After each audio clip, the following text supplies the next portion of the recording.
If Tesla were to launch with human drivers today, they could already undercut the cost of Uber slightly, because we know from Sam's work that the operating cost of an electric vehicle is already cheaper than a gas-powered car.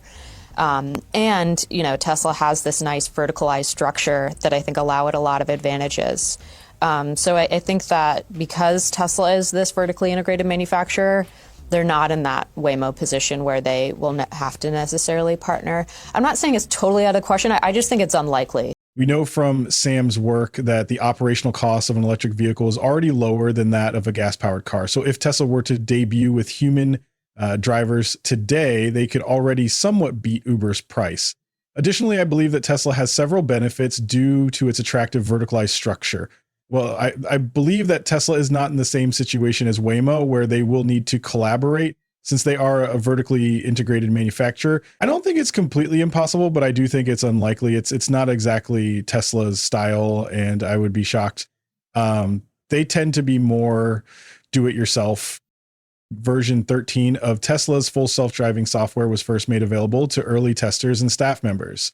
Well, why is this important to us? Naturally, this is another step toward Tesla's long-term goals of complete autonomy. However, since this is the stack, it's actually a rather crucial step. You know, they were on version 12 before. They want to start a robotaxi network with version 13, which should have several revisions. That will be next year, I guess. Well, how is this software launch different from previous ones? The main distinction is that you may begin in the parking lot. It can change, and you can park when you get there. In other words, you are essentially experiencing for the first time the capabilities of an end-to-end drive.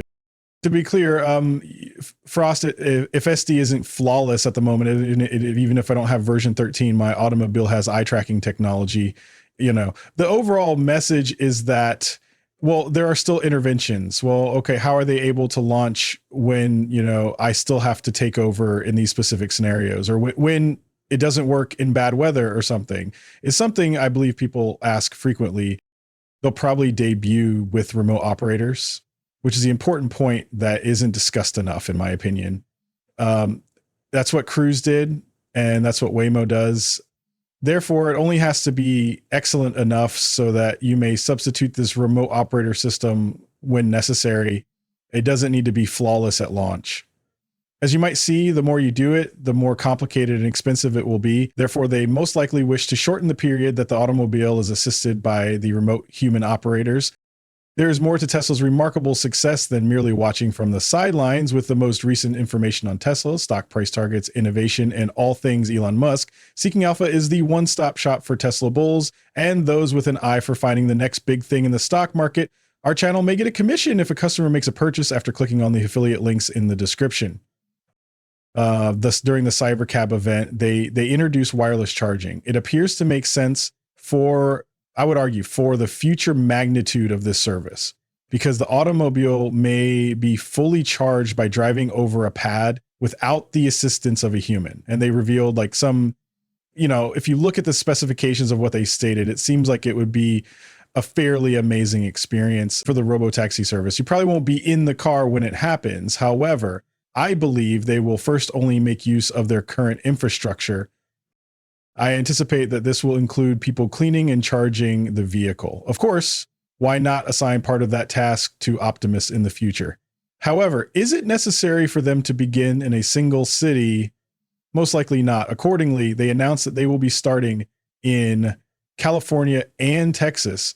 As you may undoubtedly imagine, it's perhaps the Silicon Valley region in general, followed by, that seems like another area of uncertainty in this case, since Tesla frequently tells the owners in the crowd, well, you can sign your car up and actually you can make a good amount of money off of the service in order to meet peak demand. I believe they are doing that to get people to sign up for their automobiles. I don't believe it's going to be, I don't believe that every car in the initial launch needs to be a sign up car for customers. They can, in my opinion, use a small fleet of their own automobiles in addition to those of their customers, because they want that supplement. They want to make buyers enthused about it. They want to be certain that the volume is there when they need it. You know, this is a fleet model, you know, but I believe that third-party businesses will exist. We've heard Tesla push for the establishment of these businesses that will own and run the vehicles for the company. After that, Tesla maintains a limited fleet for itself. Let's recall the present patterns that have been prevalent over the last 10 or more years. Since ride hail has become popular, it seems like less young people desire their license. This seems to be in line with what has been going on for a long, I believe. Additionally, I believe that the appeal to owners is a kind of invitation to entrepreneurs to launch that fleet model once more. It's like, okay, so maybe you don't want to sign up for your car, but maybe someone else sees an opportunity here and they wants to buy 30 cars or something. And that seems to be a component of it as well. And pockets of individuals are already engaging in this behavior. This is like their exact strategy when the service is accessible in Europe, where I noticed on X that someone owns a fleet of Teslas. Therefore, I don't believe the proposal is very insane. Those folks are already out there. In my opinion, it just comes down to rewarding them and, well, putting the program's logistics in place so that it can function. The New York City taxi medallion model, for example, frequently consists of a medallion holder and several drivers. And so, or, a single individual owns several automobiles because they have several medallions. Thus, I believe that it has existed throughout history. We're in the ride hail industry, I guess. Yes, you do not see it functioning in that manner now. However, we did witness Uber collaborating with Waymo. For the first time, they will be able to house and maintain automobiles. Therefore, I believe that the ride hail companies are beginning to realize that this is sort of the business model of the future. And, they might not survive if they don't change. As a result, I believe that Waymo's actions today are only the beginning of it. Indeed, it appears like Waymo may have that as part of their strategy. After launching their own service, Waymo chose to collaborate with Uber. They may have done it in part since they don't have a scaled fleet, in my opinion. Therefore, they most likely wish to add a larger fleet to provide clients with competitive service times. Well, but sharing economics is the apparent reason why Tesla doesn't do that, or for that matter, why any corporation doesn't do it. However, as we know from Sam's work that the operating costs of an electric vehicle are already lower than those of a gas-powered car, we've actually published a blog post that demonstrates that if Tesla were to launch with human drivers today, they could already undercut the cost of Uber slightly. Additionally, I believe that Tesla's attractive verticalized structure offers several benefits. I believe that Tesla is not in the same situation as Waymo, where they will need to collaborate since they are a vertically integrated manufacturer. It's doubtful, but I'm not saying it's completely impossible. Well, that's not exactly Tesla's style, and I'd be shocked. They tend to be more do-it-yourself.